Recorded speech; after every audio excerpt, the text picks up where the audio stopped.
Bien, vamos a dar comienzo a las sesiones más técnicas de la jornada de hoy. En esta primera sesión vamos a presentar el Corpus Carmen I, un corpus que se ha desarrollado gracias a la colaboración de dos instituciones, como ya se ha dicho hace un momento, el Barcelona Supercomputer Center, que ha asumido la dirección del proyecto y el proceso de anotación. En su representación tenemos aquí a Martin Kralinger, que es el investigador principal de la unidad de minería de textos médicos del BSC, y Salvador Lima, que es lingüista computacional de este mismo centro. Por otra parte, en el proyecto ha participado la Unidad de Informática Médica del Hospital Clínic de Barcelona, con el que han colaborado también la empresa Work for Knowledge y el grupo de investigación CLIC de la Universidad de Barcelona. Este equipo ha suministrado el corpus y ha participado activamente en el proceso de anonimización y anotación. En representación de la Unidad de Informática Médica del Hospital Clínic tenemos a Xavier Pastor, de la cual es responsable.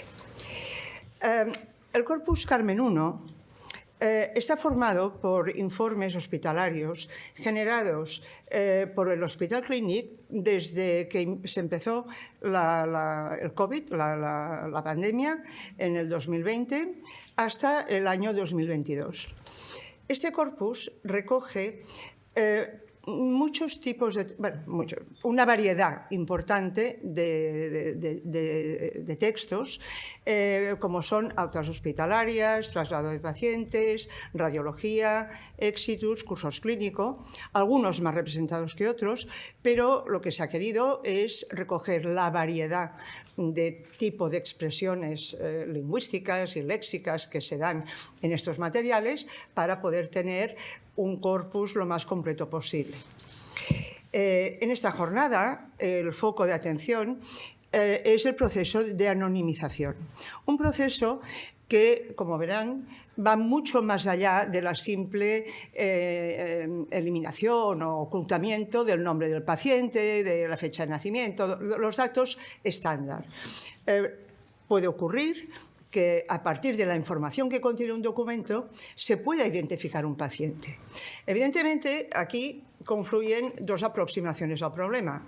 La automática, que permite anonimizar una parte del contenido, pero luego ha habido una parte manual de identificación de posibles características que pueden permitir de manera indirecta identificar a los pacientes. Entonces, por tanto, porque una vez esto se haya podido más o menos completar, esta información, este conocimiento nuevo, se puede implementar y convertirlo en algo automático.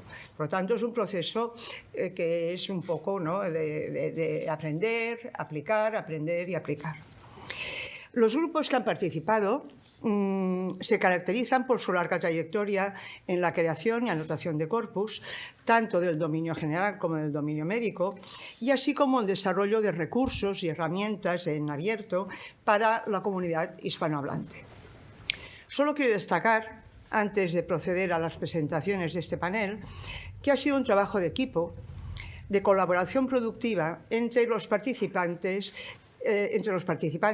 y que ha generado un aprendizaje mutuo que ha dado como resultado posiblemente la aportación de nuevo conocimiento que puede ser relevante de cara al futuro.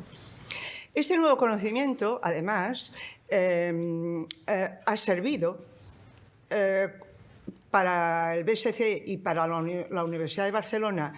Ha significado la oportunidad de aplicar su investigación a casos reales, o sea, en documentos médicos, y por parte del Hospital Clínic se ha podido ver cómo toda la gran cantidad de información que se genera dentro del hospital puede tener unas herramientas automáticas que la procesen y la conviertan o conviertan el texto, el documento, en conocimiento útil de cara a futuro, tanto para los centros hospitalarios como para posibles usuarios, ¿no? Bien, hasta aquí mi presentación. A continuación tiene la palabra Martin Kralinger, investigador principal de la Unidad de Minería de Textos Médicos del BSC.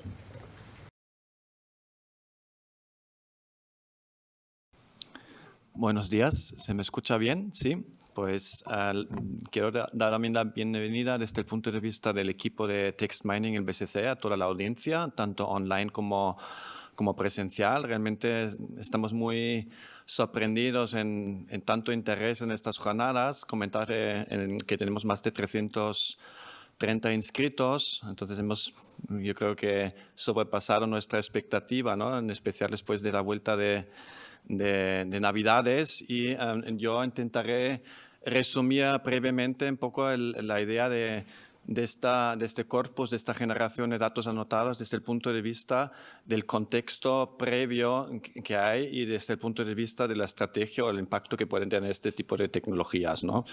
También comentar que este recurso lo hemos podido generar en el contexto del Plan de Tecnologías del Lenguaje, al que estamos muy agradecidos.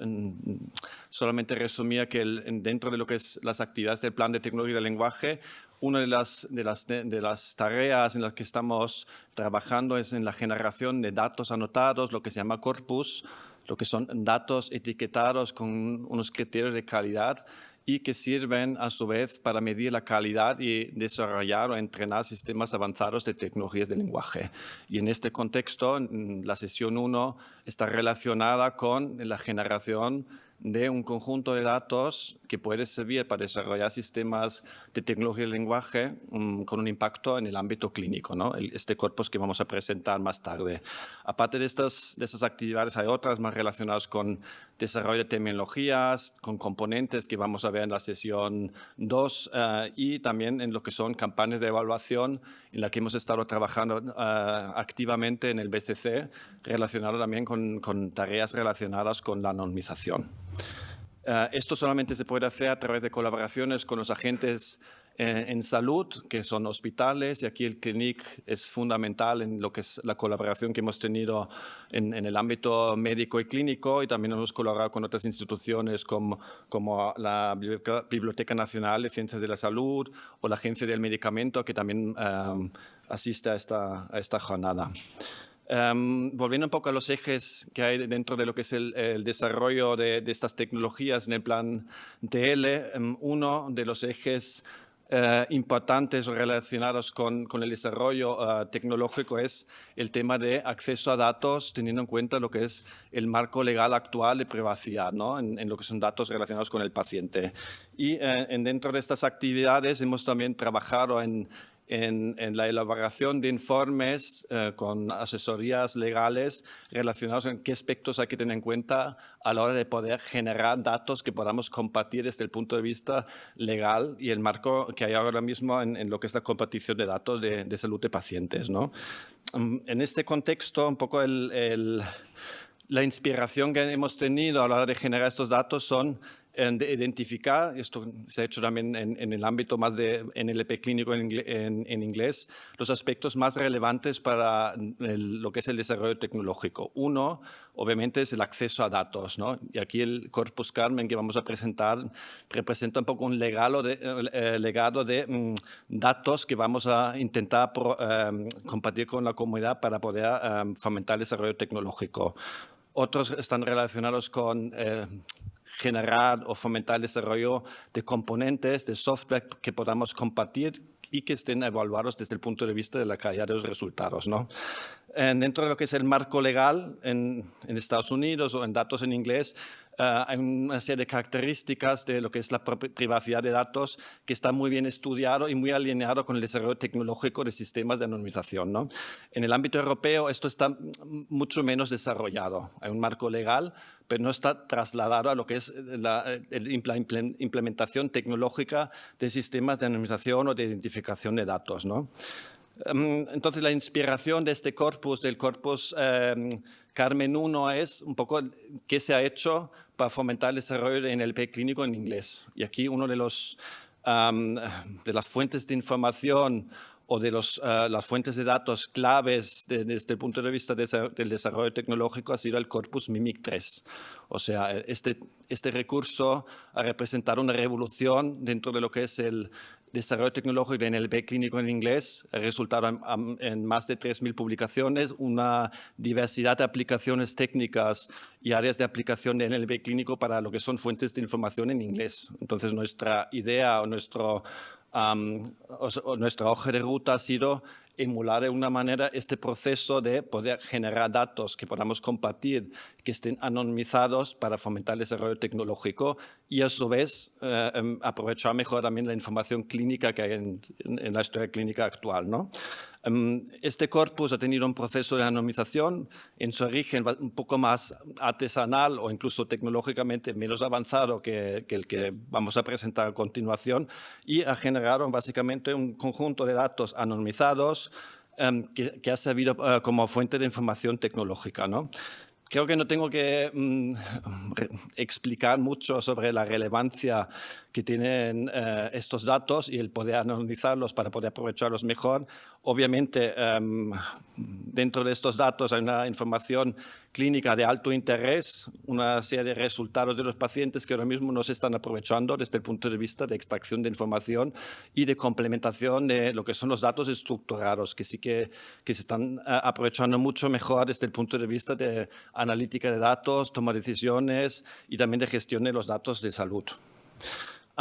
Nuestra idea aquí era encontrar un mecanismo técnico para poder anonimizar los datos desde el punto de vista de que se puedan aprovechar mejor para lo que es el uso secundario de estos datos, para lo que son estudios poblacionales y también para la investigación de los sistemas de PLN, que en el fondo básicamente van a poder mejorar lo que es el análisis y el estudio desde el punto de vista de las características clínicas que están descritas en estos informes clínicos, ¿no?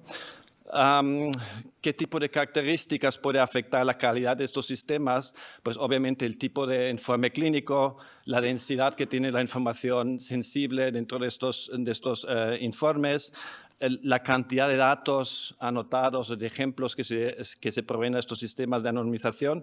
Entonces hay muchos factores que nosotros dentro de lo que es la elaboración del Corpus Carmen 1 hemos tenido en cuenta para poder generar un conjunto representativo y que tiene un impacto desde el punto de vista no solamente de investigación de PLN, sino también desde el punto de vista de aprovechamiento clínico, ¿no?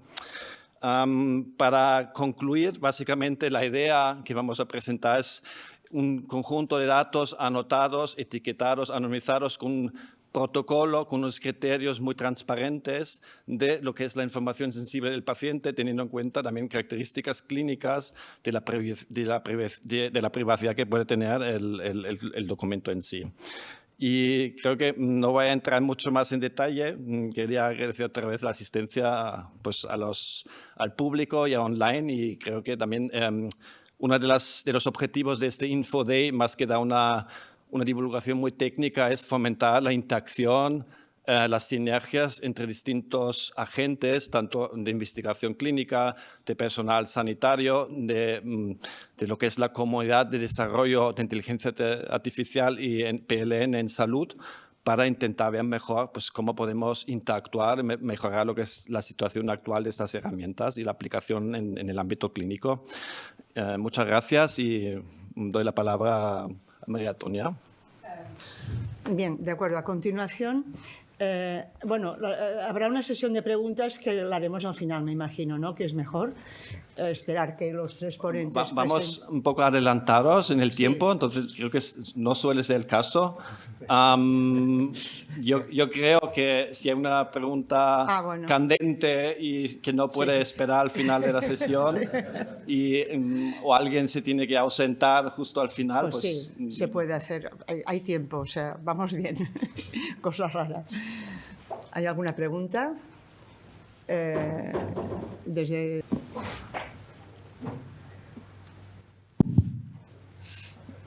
¿Serán de uso público estos corpus? ¿Se van públicos? ¿Se podrán utilizar? Sí, la idea es que este conjunto de datos, yo creo que igual Xavi puede dar los detalles más de las fechas concretas, se haga público. Obviamente aquí falta un proceso para terminar, que es la aprobación por el Comité de Ética, y también un entorno técnico que va a custodiar los datos, y también obviamente el acceso estará también sujeto, igual que en el caso del MIMIC 3, a lo que se llaman Data Usage Agreement, o sea, qué tipo de características de uso están asociadas desde el punto de vista legal, o sea, qué puedes hacer, qué no puedes hacer con este conjunto de datos. Entonces, la idea es poder liberarlo, obviamente, en el que también haya un marco legal de uso y de acceso al conjunto de datos, y emulando también un poco lo que es el MIMIC 3 en este sentido, sí. Muy bien. A continuación, tiene la palabra Salvador Lima, lingüista computacional de la Unidad de Minería de Textos Biomédicos del Barcelona Supercomputer Center. Buenos días a todos. Como acaba de decir María Antonia, muchas gracias. Soy Salvador Lima, trabajo como... ¿Se escucha bien? ¿Sí? Trabajo como lingüista computacional en el Barcelona Supercomputing Center y hoy vengo a contaros un poco qué es esto del Carmen 1 y cómo lo hemos creado exactamente, para que lo conozcáis. Entonces, bueno, el Carmen 1, como ya se ha dicho, es un corpus de unos 2.000 informes clínicos, ¿vale?, de distintos tipos. Y os voy a contar un poco la construcción. Vale. Como ya sabemos todos, para entrenar sistemas de inteligencia artificial, lo importante al final siempre son los datos, que sean datos de calidad y que representen bien todo lo que necesitamos que representen, etc. Y en salud el problema que tenemos es que hay un montón de datos de pacientes que no se pueden compartir así como así, ¿no?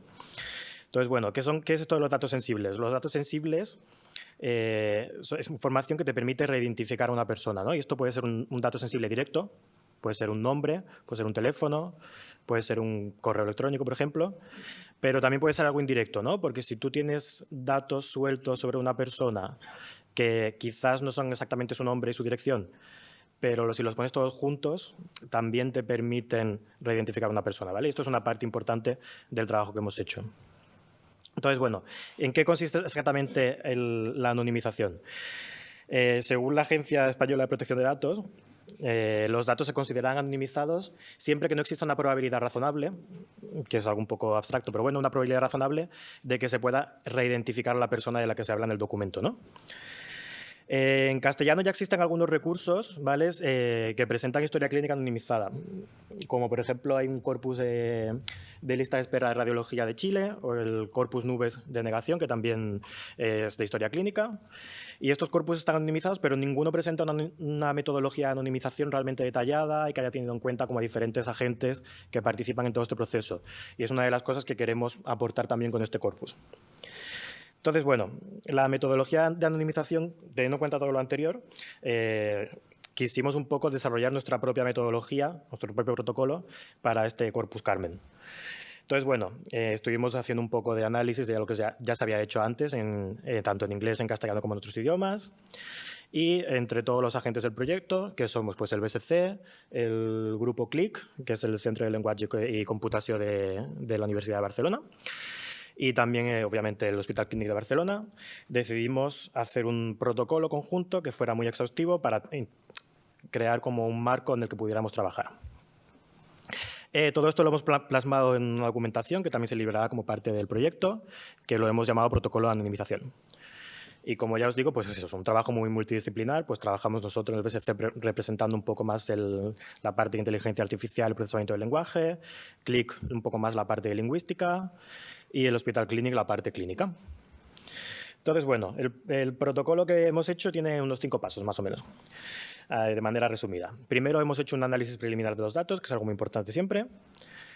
Luego hemos definido este protocolo, nos hemos sentado, lo hemos hablado, lo hemos discutido, lo hemos puesto por escrito. Luego se ha hecho una anotación manual de los datos sensibles. Luego ha habido un proceso de aprobación individual de cada informe por parte de los clínicos.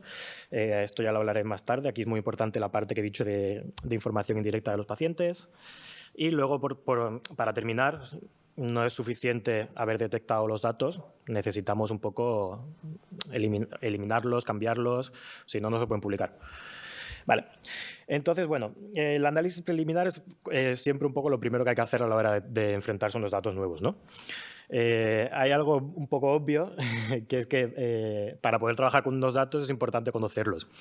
Esto a veces yo creo que no se le da la importancia que se merece y realmente es algo que siempre se debe hacer al principio. Si no conocemos qué datos sensibles hay en nuestros informes, no vamos a poder saber si están anonimizados. Entonces, bueno, lo que hicimos fue coger una muestra un poco representativa de distintos tipos de informes, ¿no? Nosotros teníamos 5 tipos de informes. Teníamos informes de alta, informes radiológicos, informes de exitus, informes de traslado y curso clínico. Cogimos un poco de cada, también de cada sección diferente para poder decir que estamos viendo todo lo que incluye el corpus. Y en lugar de empezar desde cero, ponerse a mirar un informe uno a uno, lo que hicimos es aprovechar algunos de los recursos que ya hay disponibles en abierto para hacer un poco este análisis. Entonces, no sé si conocéis el Corpus Medocan, es una de los recursos que liberó el grupo del BSC, la unidad de minería de textos, hace ya unos años. Este corpus es un recurso para hacer anonimización.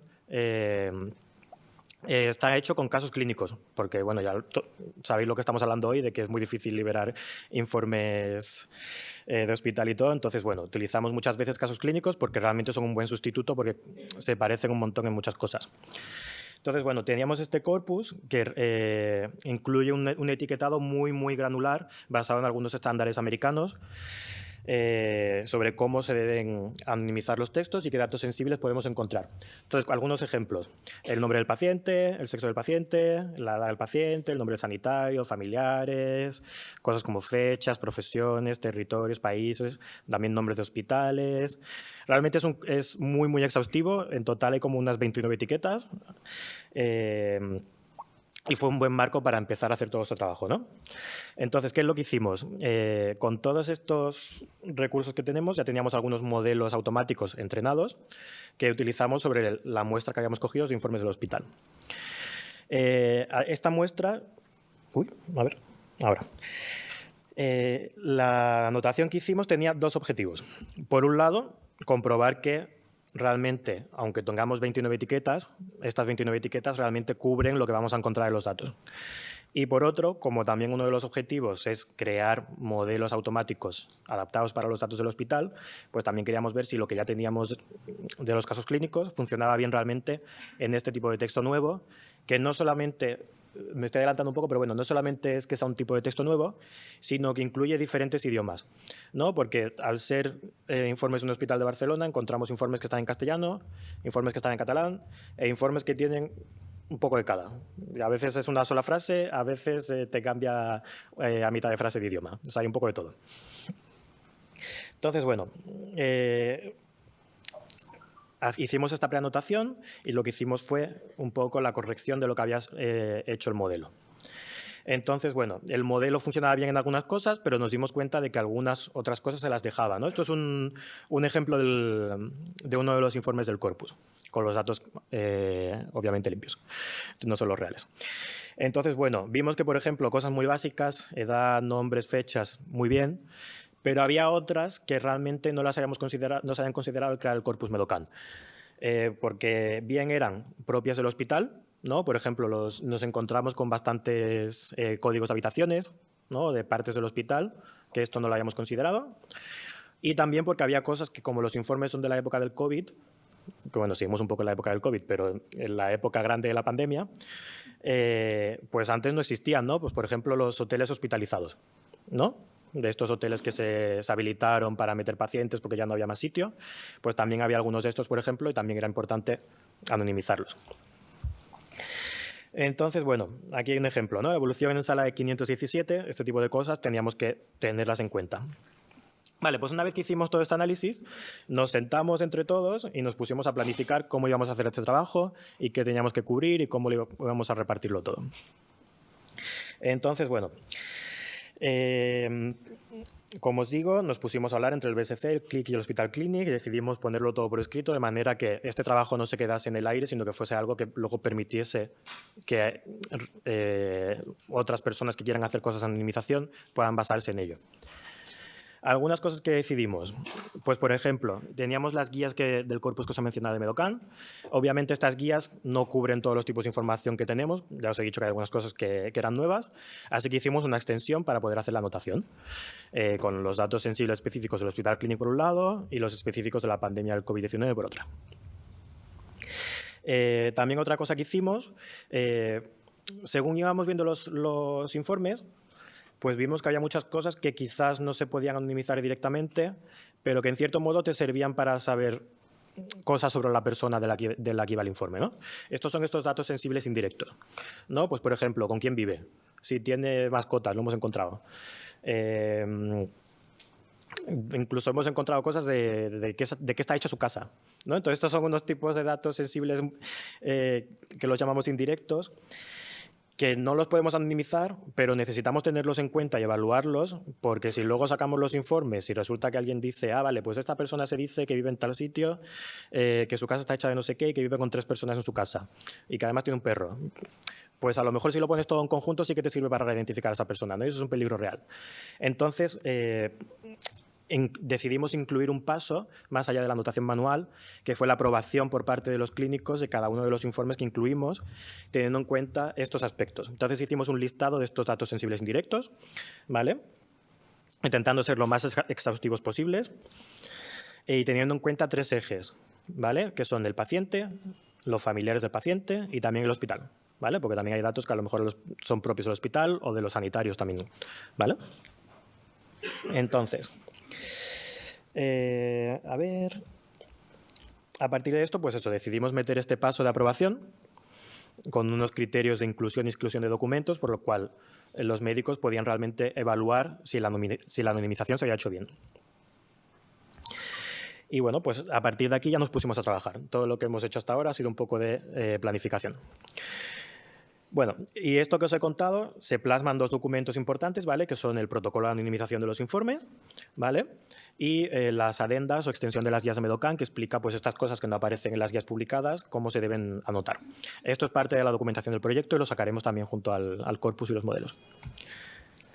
Vale, pues el primer paso que hicimos entonces fue la anotación manual de estos informes, hecha por el BSC y por CLIC, por el grupo de la UB. Esta anotación es muy importante porque es lo que realmente nos permite saber que el resultado que estamos teniendo es de calidad, ¿no? Que no hemos corrido el modelo y lo que ha detectado lo ha detectado y lo que no se queda ahí. No, realmente miramos si está bien hecho. Entonces, bueno, esto es un ejemplo, una anotación de los datos sensibles del corpus. Todos los ejemplos que estoy poniendo no son los datos originales, sino que es un reemplazo que hemos hecho, ¿vale? Entonces, como os digo, esta anotación ha sido hecha por las lingüistas de CLIC, en concreto sobre todo por Montse, que está aquí sentada. En cada ronda se iban recopilando y consultando las dudas que surgían con los clínicos, ¿vale? Para que hubiera un poco de feedback por todas las partes y saber que el trabajo que estábamos haciendo también desde un punto de vista clínico estaba bien. Esta anotación, aunque la llamamos manual, tiene un poco trampa, ¿no? Porque no empezamos desde cero, cogemos el documento y empezamos a anotar, sino que tenemos el resultado de los modelos automáticos, ¿vale? Y se trabaja sobre ese resultado de los modelos automáticos haciendo una corrección, por así decirlo. Con esto tenemos 2 ventajas. Por un lado, trabajas más rápido al hacer la anotación manual y por otro, también te aseguras de que hay cosas que no se te van a escapar, ¿no? Porque si ya la has visto el modelo, a ti no se te va a escapar, pues ya está marcado en el texto. Y también utilizamos los resultados de lo que hemos anotado para ir reentrenando los modelos automáticos y que cada vez las sugerencias fueran mejores, ¿vale? Y luego ya al final del todo, pues nosotros hacíamos un repaso de lo que se había anotado para asegurarnos de que estaba todo bien, ¿no? Ya porque como es un tema tan delicado, pues no queríamos dejarlo a la suerte. Vale. Luego el siguiente paso, como os he dicho, es la aprobación por los clínicos del trabajo de anotación manual, ¿vale? Entonces, como os he dicho, el riesgo de reidentificación no es solamente el que aparezca tu nombre y tu dirección, sino que aparezcan detalles pequeños que, aunque parezca que no tienen importancia, pueden apuntar a quién eres, ¿no? Y en esta parte, también el conocimiento clínico es muy importante. Ahora os voy a explicar por qué. Como os digo, se hizo una validación individual del contenido de cada uno de los informes, ¿vale? Y los médicos solo veían el documento con los datos sensibles ocultos. ¿Esto qué significa? Pues que los médicos veían esta versión del documento, ¿vale? Lo que los datos sensibles originales hayan reemplazado por el tipo de dato, ¿no? Entonces, por ejemplo, donde había una fecha, ponía fecha en el texto, ¿vale? Esto, la ventaja que tiene es que no se te van los ojos a los datos reales y puedes centrarte en otro tipo de cosas que era lo que le pedíamos, ¿no? Entonces, por ejemplo, ¿cuáles son algunos de los criterios clínicos que te pueden ayudar a reidentificar a una persona? Pues que tengas un montón de comorbilidades juntas, que a lo mejor que tengas hipertensión y diabetes y lo que sea, por sí solos es poco, pero si eres una persona que tiene 10 cosas, a lo mejor sí que es un poco fácil saber quién eres, ¿no? Otra cosa, pues que tengas una enfermedad rara, ¿no? Esto es bastante obvio. O que se te haya hecho un procedimiento que solamente se hacen 5 al año en España, ¿no? Por ejemplo, ¿no? Imagínate que tiene un trasplante del dedo meñique del pie izquierdo. Algo muy específico. También participación en ensayos clínicos, este tipo de cosas. Por eso digo que este paso para mí es muy importante, porque es lo que realmente nos asegura que no es reidentificable el texto. Y bueno, ya como extra, como que los médicos tenían que ver todos los informes y leerse uno a uno, pues aprovechamos para pedirles que clasificaran los idiomas de los informes, ¿no? Porque creíamos que teniendo los informes con mezcla de varios idiomas y algunos en castellano completos, otros en catalán completos, otra mezcla, el aprovechamiento del corpus iba a ser menor, ¿no? Que si teníamos marcado en qué idioma estaba cada documento. Así que aprovechamos para hacer eso también.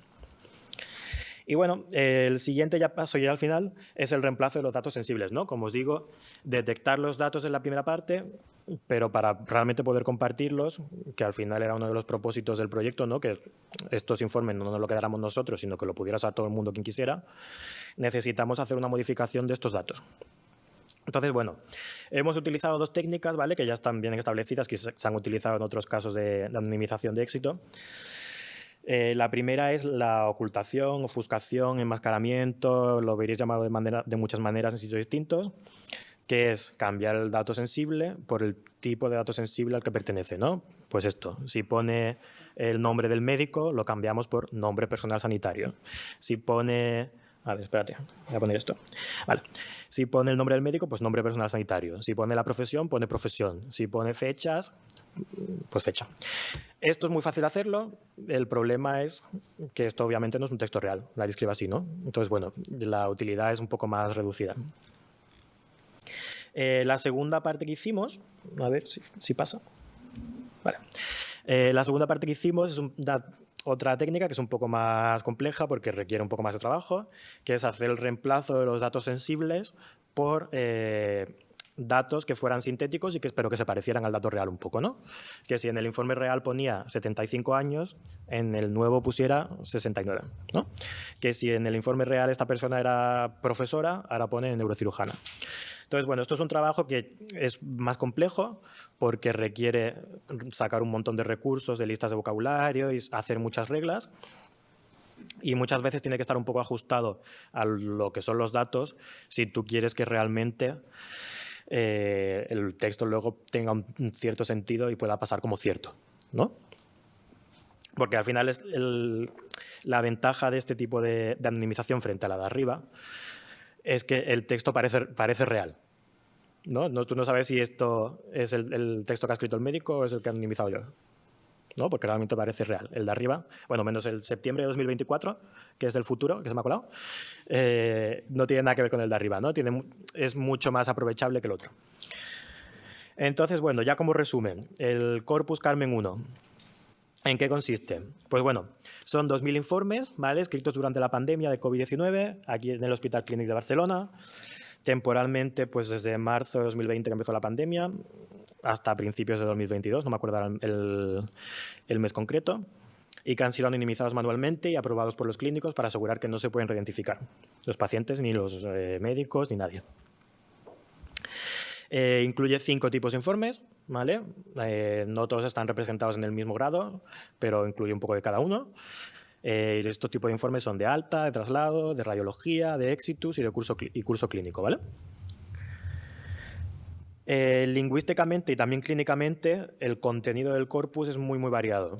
Hay distintos tipos de pacientes, ¿vale? Hay distintos tipos de presentaciones de COVID, hay gente vacunada, gente sin vacunar, hay gente que está cuando no existía la vacuna. Y también hay cosas que no son solamente de COVID, ¿no? Porque hay algunos informes de antecedentes y de evolución y no sé qué, hay gente que tiene comorbilidades, o sea que no es solamente COVID. Y lingüísticamente, como digo, también es muy variado porque tiene varios idiomas y, bueno, ya sabéis un poco cómo es la escritura de los médicos, entonces hay texto que tampoco está muy limpio, y lo cual tiene mucho valor, ¿no? Porque es como es el texto real. Como os digo, los hemos clasificado cada informe según su idioma, en castellano, catalán o bilingüe. Todo lo que tenía mezcla de los dos idiomas lo consideramos bilingüe, ¿no? Algunos tienen una frase solo, otros es mitad y mitad. Bueno.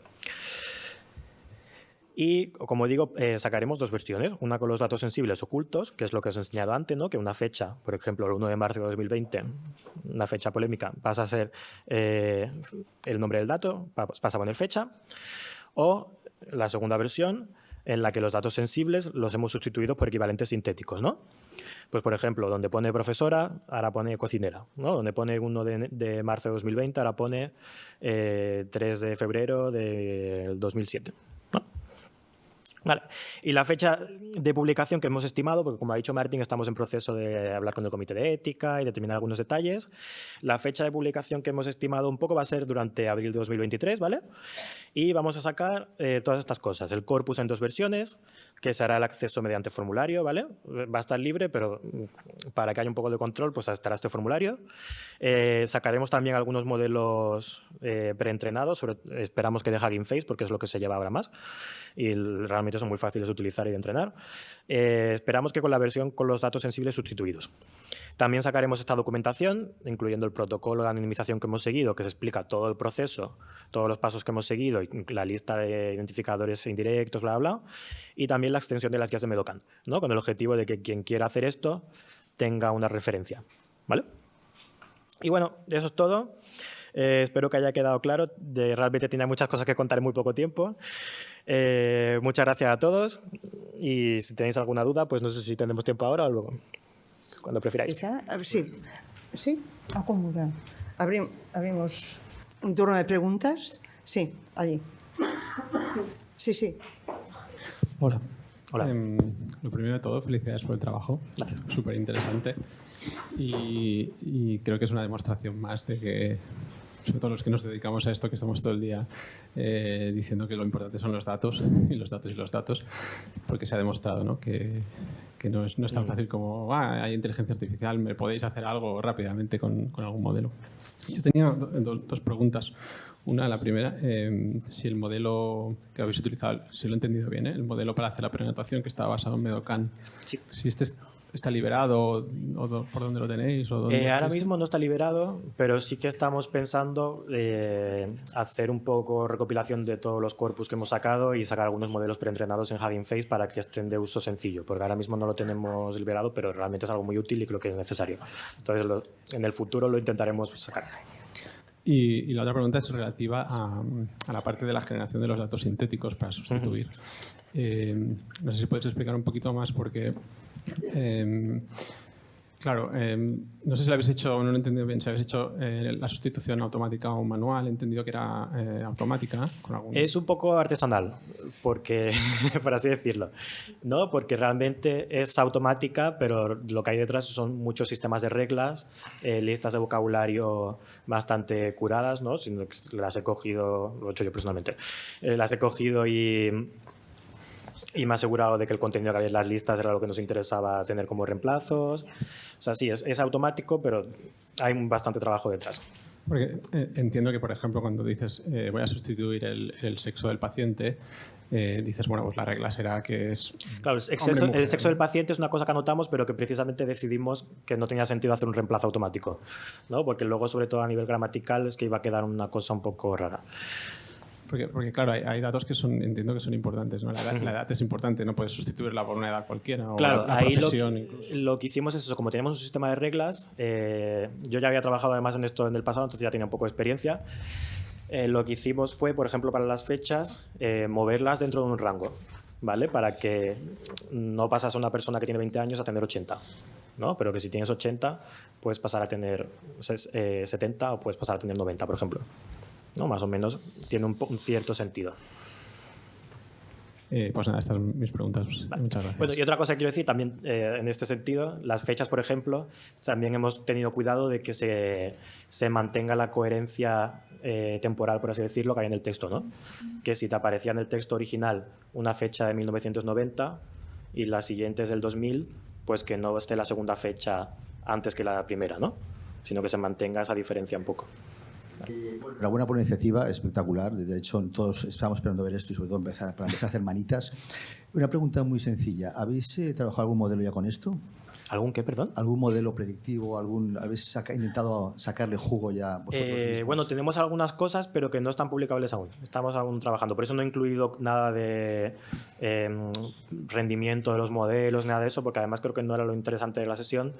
Como estamos aún trabajando en ello, estamos en ello y lo sacaremos en el futuro. Cuando saquemos los modelos, sacaremos todos estos datos de rendimiento, etcétera. Y bueno, luego en la segunda sesión hablaremos un poco del explotamiento semántico, la explotación semántica del contenido del corpus, que también es muy interesante y que sí que tiene más sentido con lo que preguntabas, creo, de explotación, de predicciones, etcétera. Vale. Si les parece bien, continuamos con el siguiente ponente, Sí. Que es el doctor Xavier Pastor, responsable de la unitat d'informàtica mèdica de l'Hospital Clínic de Barcelona. ¿Quieres la visión del moderador o quieres Sí. esta? Bien, buenos días a todos. Muchas gracias por asistir aquí. Gracias a los organizadores, entre los que me encuentro, evidentemente. Y mi presentación, en algunos aspectos, pues repetirá algunas de las cosas que ha comentado Salvador antes, pero lo voy a hacer desde una perspectiva fundamentalmente clínica, ¿no? Clínica, clinos. Clinos quiere decir tumbado, cerca de la cama, próximo al paciente. Y esta un poco es la aportación fundamental que podemos hacer nosotros desde el hospital clínico, ¿no? Dentro de estos elementos que aporta el hospital está uno que es fundamental, que es la historia clínica. Esta historia clínica que tiene un siglo de historia, siglo y un poco más, que se originó en la Clínica Mayo en Estados Unidos, ¿no? Y que hoy en día prácticamente pues, su soporte informático pues, es algo generalizado y es lo que nos permite precisamente poder plantear una recogida de datos pues, de alguna manera sistemática y prácticamente en tiempo real, ¿no? Gracias a que se utiliza en el ámbito asistencial. La segunda cuestión a considerar son los datos, ¿no? Datos que son del paciente, y el paciente es una persona, sujeto de deberes y de derechos, sobre todo de derechos de su privacidad. Y eso es lo que condiciona en gran parte pues, muchas de las cosas y está en la esencia de lo que hoy aquí estamos tratando fundamentalmente, ¿no? Y luego quiero hacer referencia al talento de los profesionales, ¿no? Porque estos profesionales clínicos nos van a aportar, por un lado, el conocimiento sobre los datos. En segundo lugar, el conocimiento sobre el proceso en el que estos datos se recogen, que no es trivial. Y en tercer lugar, el conocimiento en sí sobre las enfermedades y los enfermos, ¿no? Y todo esto trabajando en el terreno real, en el día a día, ¿no? En un entorno de trabajo que además es complejo por sí mismo, multidisciplinar, ¿no? Heterogéneo, dinámico, ¿no? Y además pues, con una orientación centrada evidentemente en la asistencia que consiste en resolver los problemas del paciente cuanto antes y de la mejor manera, ¿no? Por lo tanto, todo un reto para realmente poder pues, dar este salto hacia esa utilidad secundaria que estamos hablando, ¿no? No quiero dejar de pasar la oportunidad para mostrar esta diapositiva del profesor Chut, que Artur y Raimundo lo conocen bien personalmente. Fue el jefe de informática médica durante muchísimos años de la Clínica Mayo. Actualmente es profesor en la Universidad de Johns Hopkins, en Baltimore, en Maryland. Y recomiendo a todos los que quieran avanzar en esta línea que lean este artículo que publicó junto con Melissa Hendel en el New England Journal of Medicine en el año 2018, que se titula Clasificación, ontologías y medicina de precisión, porque yo creo que marca uno de los caminos hacia donde debemos evolucionar y para el cual precisamente pues, es necesario o es preciso pues todo lo que aquí estamos explicando hoy en día y muchas más cosas, evidentemente, ¿no? Y él afirmaba con esta categoría que tiene, como se ve aquí en la imagen, que los datos sin interpretación son hechos sin comprensión, ¿no? Y en el caso nuestro, en el ámbito clínico, la interpretación de los datos evidentemente se ha de basar en el conocimiento y en el método científico, ¿no? Y eso pues, es muy importante que acompañe siempre a cualquier ciencia de datos y más todavía en el ámbito sanitario. Porque evidentemente estos datos clínicos, que podemos de alguna manera objetivar con alguna métrica, la que sea, ¿no?, que subyace detrás del dato, tienen una serie de características, ¿no? En primer lugar, están ligadas a la identidad del paciente y eso para nosotros es fundamental. Garantizar la integridad en un sistema de historia clínica es básico porque evidentemente hemos de asegurar que toda la información de un paciente se registra única y exclusivamente bajo su identidad digital, ¿no? Y eso condiciona una serie de estructuras alrededor del dato clínico que luego, como veremos, pues pueden complicar su utilización para otros fines, ¿no? El entorno asistencial es muy heterogéneo, ¿eh? Ámbitos profesionales. No es lo mismo, por ejemplo, estar trabajando en un entorno de urgencias con 400 urgencias diarias y de gravedad que estar en un gabinete diagnóstico donde todo está organizado, planificado y donde hay tiempo para hacer las cosas de una manera determinada, ¿no? Múltiples formatos de datos con los que trabajamos, datos registrados y datos que se quedan en un espacio de comunicación que no quedan registrados, ¿no?, hoy por hoy, y que pues varían entre números, textos, códigos, clasificaciones, comentarios, frases, etcétera, ¿no? En cuarto lugar, la preferencia e incluso obligación legal de documentar las cosas. Y hoy por hoy, la especie humana, ¿no?, utilizamos la narración como elemento fundamental de comunicación entre nosotros, ¿no? Quizá con esta sopa tecnológica que nos envuelve, quizá demos un salto evolutivo en un futuro, ¿no? Pero hoy por hoy sigue siendo la comunicación narrativa la preferente en todos los ámbitos. Y tenemos además constatación de ello en nuestro hospital y es una cosa generalizada, ¿no?, que la mayor parte de documentación clínica se recoge en formato textual. Evidentemente, diferentes finalidades. No es lo mismo hacer un informe de alta que va dirigido al paciente por un lado, al profesional de referencia por otro, que, por ejemplo, hacer un informe técnico sobre una intervención quirúrgica, ¿no? O hacer, por ejemplo, un informe de resultados de una exploración complementaria. Se recoge en tiempo real. Tiempo real quiere decir pues, que no hay prácticamente posibilidad luego de volver atrás, ¿no?, y hacer correcciones, ¿no?, en el marco, como he dicho antes, de un proceso que puede ser más o menos complejo, que también tiene condicionantes sobre la manera como se registra el dato, ¿no? Y como toda actividad humana, pues sujeto a imperfecciones y errores, imperfecciones que no tienen por qué ser estrictamente negativas, pero sí que pueden generar variantes en la forma de nombrar o de representar el dato, ¿no? Y ahí desde, por ejemplo, la deriva incluso histórica, seguramente cuando yo era residente pues escribíamos de una forma y ahora los residentes actuales escriben de otra, ¿no? La utilización de acrónimos o en efecto, también errores, porque los hay, ¿no? Distipias, ¿no? Esto que es muy típico ahora, que escribes y te equivocas y pones una letra antes de la otra, y eso pues realmente pues, es un error, de alguna manera, léxico que queda registrado así en el documento, ¿no? Por tanto, estas son características reales de todos estos datos clínicos en diferentes formatos que recogemos en la historia clínica. Es verdad, y quiero hacer una referencia rápida a la experiencia que nosotros tenemos en el uso asistencial de las técnicas de procesamiento en lenguaje natural. Como es lógico, el hospital de siempre necesitaba saber pues, qué tipo de patologías atendíamos, ¿no? Y el recurso de la codificación, aunque es un recurso hasta cierto punto reduccionista, y esto lo sabemos muy bien los clínicos, porque no existe terminología en el mundo que sea capaz de representar con total exactitud lo que muchas veces pues, los médicos quieren quieren expresar o consideran que tienen sus pacientes, sí que realmente ha sido una forma que nos ha permitido, sobre todo, estandarizar algunos conceptos, fundamentalmente diagnósticos y procedimientos, y poder realmente conocer, pues, de una forma agregada aquello que estábamos atendiendo, ¿no? A nivel de institución, incluso a niveles más amplios, ¿no?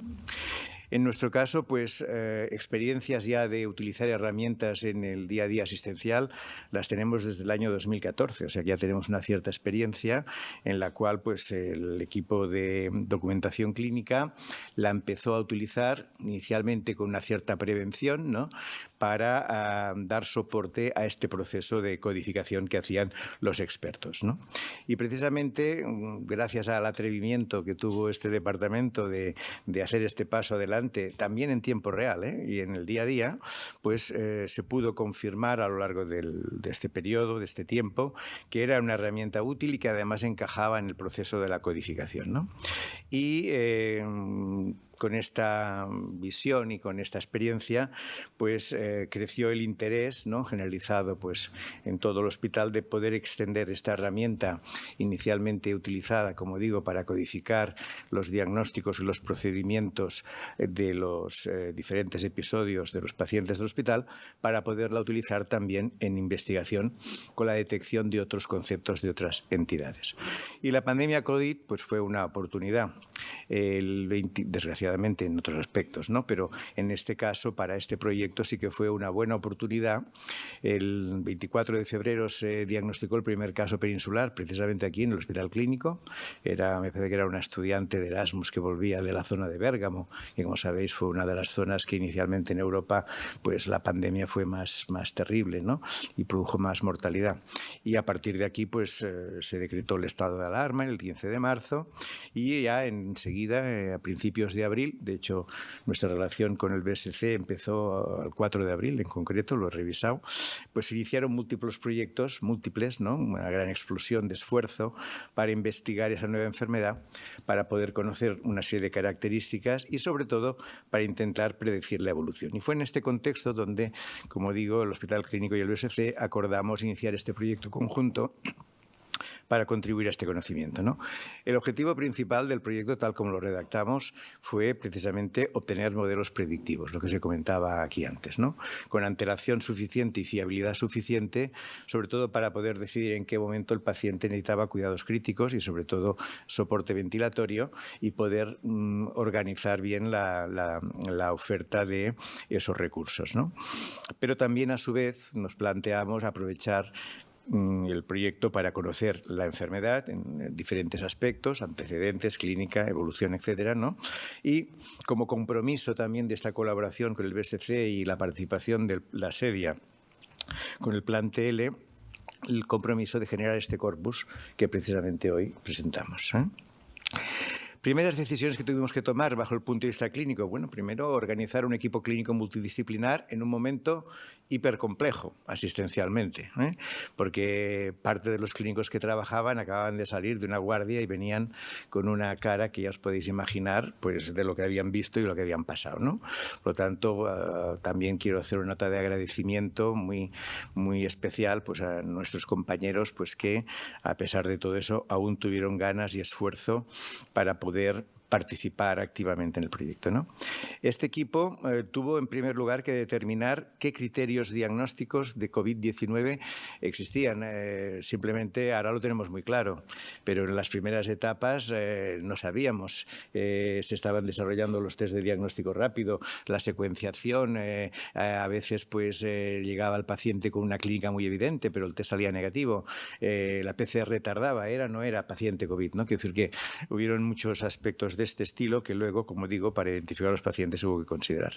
Luego, y lo más importante, qué datos de la historia clínica convenía extraer para los objetivos planteados. No teníamos tiempo de crear formularios especiales para recoger datos para investigación. Y en tercer lugar, decidir cuál era el mejor origen de los datos para garantizar una muestra que fuera completa, exacta y representativa en base a los objetivos que se querían realizar, ¿no? Y bien, con eso conformamos el equipo. Habían clínicos, infectólogos, neumólogos, neurólogos. Aquí está la doctora Ariño también.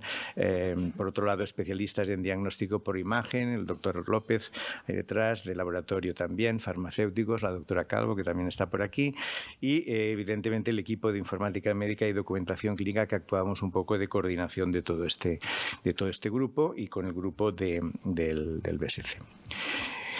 Definimos una serie de dominios conceptuales importantes donde creíamos que se podía encontrar la información que necesitábamos, ¿no? Estos dominios están aquí enumerados. Por un lado, el contexto del paciente, viajes, profesión, la marca, por ejemplo, de limitación del esfuerzo terapéutico, una marca muy importante, también para incluir en los modelos predictivos. Los síntomas del paciente, que raramente están registrados de manera estructurada en origen y sí que están en forma narrativa, cefalea, ageusia, disnea, con todas sus variantes, ¿no? Los signos del paciente, signos clínicos, sobre todo procedentes de la exploración física, que también generalmente se recogen de forma textual. Estados fisiológicos del paciente, que serían diagnósticos intermedios a lo largo de la evolución del mismo, como podría ser entrada en shock, insuficiencia respiratoria, fallo multiorgánico, etc. Complicaciones del paciente aparecidas en el curso de la enfermedad, como un ictus, ¿no? O expresiones, por ejemplo, muy significativas, como agravamiento clínico, empeoramiento súbito. Estos son elementos que no se suelen estructurar en la historia clínica, sino que están narrados en el curso clínico, ¿no?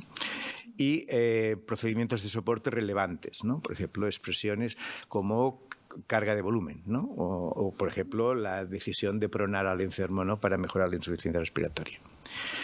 Y una vez identificados estos dominios, identificados los datos que queríamos extraer a través de las técnicas de procesamiento del lenguaje natural, identificar cuáles eran los documentos más relevantes en la historia clínica para poder encontrar estos datos de los diferentes dominios, ¿no? Y de esta forma, pues, nos centramos en estos tres que se ven aquí: informes asistenciales, que incluyan misión, traslado, evolución alta y éxitos; los cursos clínicos, que son realmente tiene una gran riqueza de información, tanto los generados por los médicos como los generados por las enfermeras o por otro tipo de personal, fisioterapeutas, nutricionistas, psicólogos, etcétera, ¿no? Y, por último, los informes de resultados, sobre todo del Departamento de Diagnóstico por la Imagen, radiografías, ecografías, etcétera, ¿no?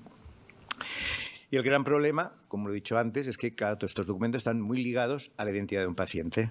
Entonces, para hacer investigación de una manera retrospectiva y masiva, como se pretendía, pues debíamos esforzarnos en la anonimización. Y de aquí vino, pues, todo el esfuerzo que hemos realizado conjuntamente con los compañeros del BSC para lograr anonimizar este corpus, ¿no? Partimos de estos dos documentos que ha presentado Salvador en su momento y identificamos, pues, de alguna forma, a través de todo este trabajo iterativo que ha explicado muy bien, aspectos relacionados con evidentemente, ya habíamos descartado la cabecera demográfica de los documentos, que esto sí que está estructurado y fácilmente se puede eliminar antes de entrar a analizar lo que es el contenido del corpus, y sobre este contenido es donde tuvimos que echar la lupa para poder, pues, identificar todos estos conceptos, ¿no? Filiación, género, edad, etnia, profesión, identidad de profesionales, ubicaciones, ¿no?, domicilios, centros asistenciales de referencia, incluso, como comentaba Salvador, cosas que surgieron, ¿no?, unidades concretas de hospitalización del hospital que tienen un código, ¿no? De alguna manera, sabiendo que un paciente está en esta unidad, se reduce, ¿no?, el espectro a los pacientes que solamente han estado ingresados en aquella unidad, ¿no? Por tanto, es un pseudo-identificador, ¿no? Las marcas temporales, muy importantes, no solo la fecha concreta, sino los días de la semana, ¿no? Por ejemplo, un identificador muy propio, ¿no?, de un centro sanitario, el código de un ensayo clínico. A veces la descripción, a veces un código, ¿no?, que evidentemente sabemos, pues, que acota los pacientes a los incluidos en este ensayo, ¿no? Luego, enfermedades raras, ¿eh? Por ejemplo, encontramos en los cientos de documentos que leímos, ¿no?, encontramos un paciente que solo hay 25 en el mundo.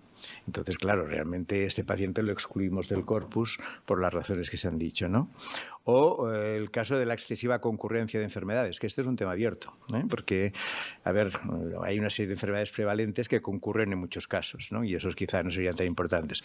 En cambio, hay otras enfermedades que no son tan prevalentes, que quizás es la concurrencia de estas enfermedades la que deberíamos considerar, ¿no? O sea que, y por último, pues como también se comentaba, procedimientos altamente específicos, ¿no? Bien, aquí también se crea un cierto dilema con las finalidades del corpus, si se va a utilizar para investigación o bien es meramente un referente de anonimización para entrenar herramientas que estén orientadas precisamente a este aspecto, a la investigación en general, pero que por fuerza tienen que pasar por la anonimización, ¿no? Es esta dualidad entre la investigación que debe utilizar datos cuanto más reales y veraces, por descontado mejor, que utilice la máxima cantidad de datos fiables, ¿no?, en lo posible. Por tanto, a veces exclusión de ciertos datos pues puede reducir el scope de la investigación, y que además desea utilizar datos que puedan servir de alguna manera para identificar, ¿no?, por otras razones. Versus el referente de la anonimización, que evidentemente debe contener de alguna manera datos personales para que las herramientas puestas a entrenar los puedan identificar y luego pues ser comparado con el corpus, el gold estándar de referencia que está etiquetado, en el que también se va a publicar, ¿no? Pero evidentemente no pueden ser datos reales, por tanto hay que proceder como solución, por un lado, asegurar al máximo la anonimización mediante esta metodología que se ha explicado, mediante la implicación de expertos, lingüistas, ¿no?, y clínicos, como se ha dicho. De momento en el corpus hemos excluido el curso clínico. No nos atrevemos a asegurar que sea posible estar seguros de la anonimización de los cursos clínicos, dada la riqueza de información personal que pueden llegar a contener, ¿no? Es un tema que tenemos para trabajarlo en el futuro, ¿no? Pero sí que hemos incluido todo el resto de documentos, ¿no? En segundo lugar, enmascarar los identificadores, ¿no?, con la finalidad esta, pues, de poder extraer y codificar luego las entidades, ¿no?, con la tranquilidad de que está anonimizado, pero sabiendo que perdemos esa información relativa a aquello que hemos anonimizado. Y aquí ya se ha lanzado la idea de la edad y el sexo como dos elementos que son muy importantes en la investigación, ¿no? Y todo y que la sustitución o reemplazamiento, que sería el tercer elemento, pues se ha intentado aplicar estas reglas, al final no es la pura realidad, y por lo tanto para la investigación estricta pues cabe pues tener sus reticencias, ¿no? Y ya para ir acabando, simplemente a modo de ejemplo, el proceso seguido para un referente. Aquí tenemos un caso. Este sería un caso real, enmascarado por las etiquetas NER de los elementos identificativos. Vemos cómo se ve sexo, sujeto de asistencia, se ve país, se ve familiares, se ve fecha, se ve hospital, ¿no? Estas son NERs que debemos proceder a identificar. A continuación se ve sustituyéndolas por otros elementos, ¿no? Pues aquí vemos cómo se ha sustituido en el caso, como decía, del sexo, no, pero en el caso pues de la edad sí que se ha hecho una modificación siguiendo estas reglas. País, por ejemplo, pues se introduce otro país, ¿no?, de la lista de países existentes, familiares igual, etcétera. Ya os podéis imaginar, ¿no? O por ejemplo el nombre del hospital, que no sé si existe, pero desde luego no me suena. No sé si en Andalucía tenéis alguno que se llame así o en otra parte. Y por último, ¿no?, lo mismo ya sustituido, donde le añadimos el procesamiento que nos identifica las entidades. Y aquí ves, este es el mismo caso, he cogido el mismo y he hecho los 3 pasos, ¿no?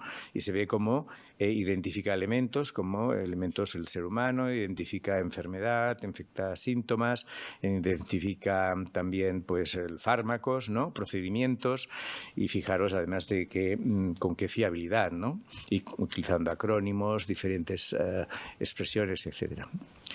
Y para investigación, aquí vemos uno que en principio está todavía sin anonimizar, pero para que veáis pues el resultado del procedimiento de lenguaje natural, en este caso solamente para extraer el concepto de síntoma.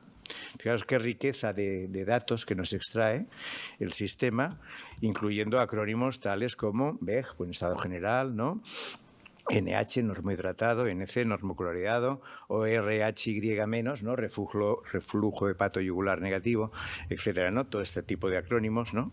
Y también pues, una serie de expresiones que puede tener muchos sinónimos, ¿no? Pues bien, así todo, a continuación, claro, cuidado, porque algunos de estos síntomas están negados. Otros están referidos a un tiempo. Otros se les pone en duda o se genera una cierta incertidumbre.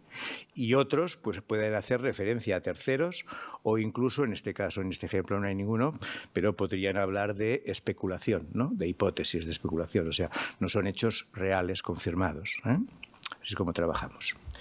Y ya para acabar, próximos pasos para abrir el corpus, ya se ha hablado un poco, hemos de acabar de establecer el modelo de gobernanza para este acceso abierto, hay que trasladar el corpus a la infraestructura que lo debe soportar, hemos de redactar el Data Processing Agreement y conseguir qué tipo de licencia de uso se va a utilizar, presentarlo al Comité de Ética de nuestro hospital y también al Plan TL para obtener la aprobación definitiva, ya tiene una serie de pasos de aprobación, pero para acabarlo de confirmar hay que hacerlo. Afinar la funcionalidad del servidor, ¿no? Para garantizar estos procesos de acceso y trazabilidad, ¿no? Hacer el testeo final y abrirlo en producción con un tiempo estimado de 3 meses. Esperamos que sí, que para finales de marzo o abril se pueda presentar, ¿no? Y por último, ya para acabar, ¿qué nos dicen los pacientes? ¿No? Ya estamos hablando de datos, de profesionales, ¿qué nos dicen los pacientes? ¿No? El hospital es un tema que nos preocupa desde hace ya tiempo y tenemos un equipo de profesionales que trabaja con pacientes y fuimos y les preguntamos, ¿no? que qué les parecía que utilizáramos pues, sus datos para hacer este tipo de estudios, ¿no? Y nos dijeron que sí, que ellos estaban de acuerdo en que eso pues tenía que aprovecharse para que se avanzara en el conocimiento de esas enfermedades y que esto pudiera revertir en su mejora. Pero nos pidieron 3 cosas. La primera, que hiciéramos un análisis exhaustivo de los riesgos de vulnerar su privacidad. Eso es lo primero. Y evidentemente pues tenían todo el derecho, ¿no? a decirlo. En segundo lugar, que pusiéramos en marcha todos los mecanismos que estuvieran en nuestra mano como hospital para mitigar los riesgos identificados. No nos dijeron que llegara a una seguridad absoluta, pero nos dijeron que eso sí, que hiciéramos ese esfuerzo y que procuráramos mitigarlos en lo posible, lo máximo, ¿no? Y en tercer lugar, que les informáramos del resultado de la utilización de sus datos. Yo creo que las 2 primeras condiciones que nos pusieron en este proyecto quedan garantizadas, ¿no? La tercera está por ver, ¿no? Y espero que con el desarrollo del proyecto, con las muchas partes que faltan de fusionar, extraer, normalizar de todo esto que hemos hecho, normalizar y extraer datos que sean computables, fusionarlos con los datos estructurados que los tenemos e incluso con los de otros hospitales como el 12 de octubre, que luego no estará aquí, y el Virgen del Rocío, ¿no? En el proyecto que tenemos, en el marco de Impact, ¿no? Seguramente, y otros proyectos que vengan, pues les podamos dar respuesta a la tercera condición y decir, mira, realmente hemos obtenido un conocimiento nuevo de la enfermedad que va a ser útil para resolver los problemas en un futuro. Muchas gracias.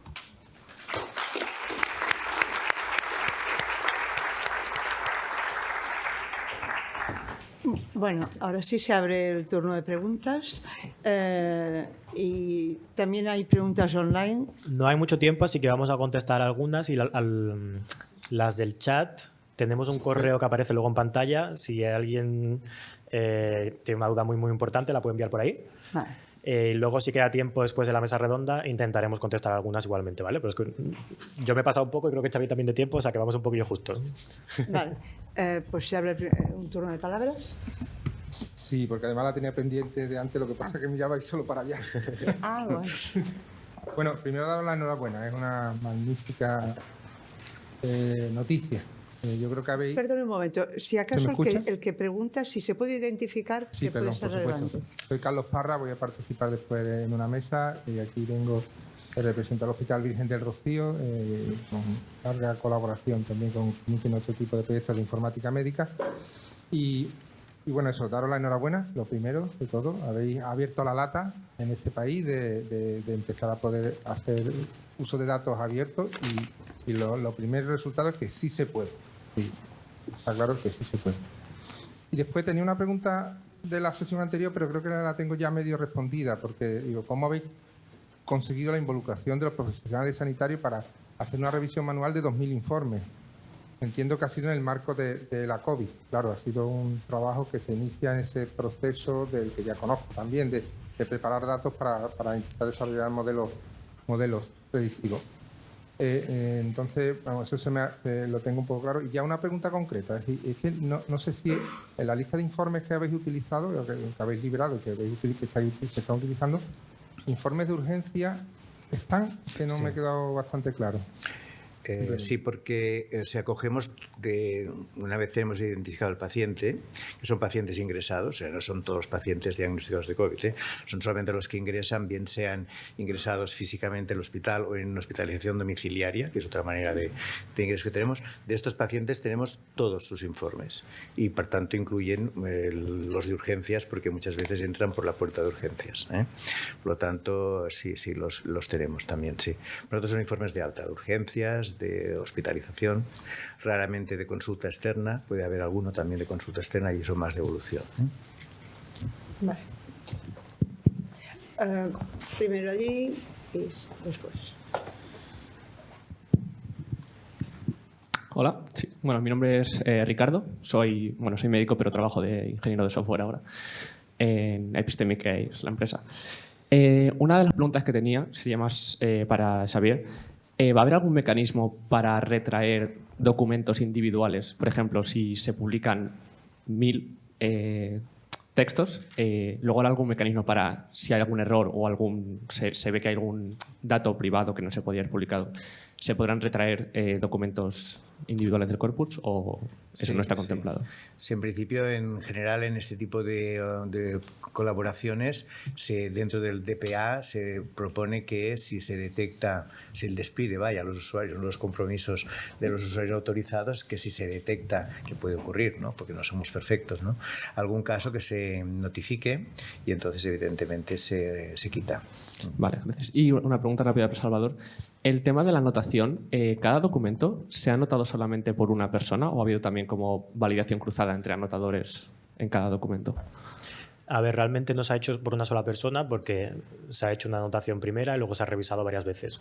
Vale, o sea, cada documento lo ha visto más de un anotador, digamos. Sí, a ver, lo ha visto la anotadora, luego lo hemos revisado nosotros y luego lo han visto los médicos. O sea, que realmente lo han visto como 6 pares de ojos, ¿no? Vale, pero no es que 2 personas hayan hecho una anotación individual. No, esa anotación cruzada, eso no lo hemos hecho en este caso. Vale, perfecto. Gracias. Allí, al fondo.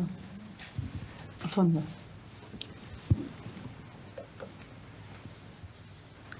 Hola, buenos días. Yo soy Elena, neuróloga de aquí del Clinic. Primero, enhorabuena, que ya hay mucho esfuerzo, ¿no? Y es un paso necesario para poder continuar.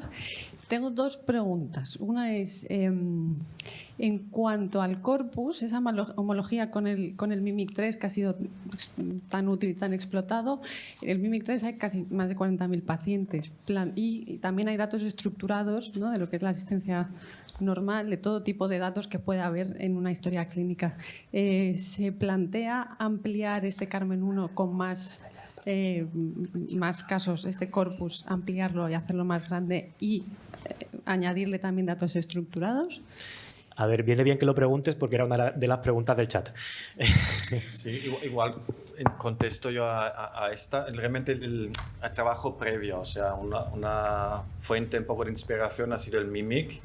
Y en el Mimic también hay este protocolo de acceso que si reidentificas o ves información sensible, estás obligado a reportarlo. Y entonces realmente aquí un mecanismo también de control de que quien accede a los datos no puede de manera activa intentar reidentificar a los pacientes, pero si encuentra información sensible está obligado a reportarlo para que podamos resolver el problema. Luego el tema lo hemos llamado Carmen 1 precisamente pensando en Carmen 2 y en Carmen 3. Entonces, el objetivo aquí también es intentar, pues obviamente, ampliar la diversidad de informes, también igual incluye otras patologías que ahora mismo igual no están suficientemente cubiertas y, como había comentado Xavi, también involucrar a otros hospitales. Yo entiendo que aquí el objetivo es tener un recurso que sirva no solamente en esta colaboración concreta, pero que abra también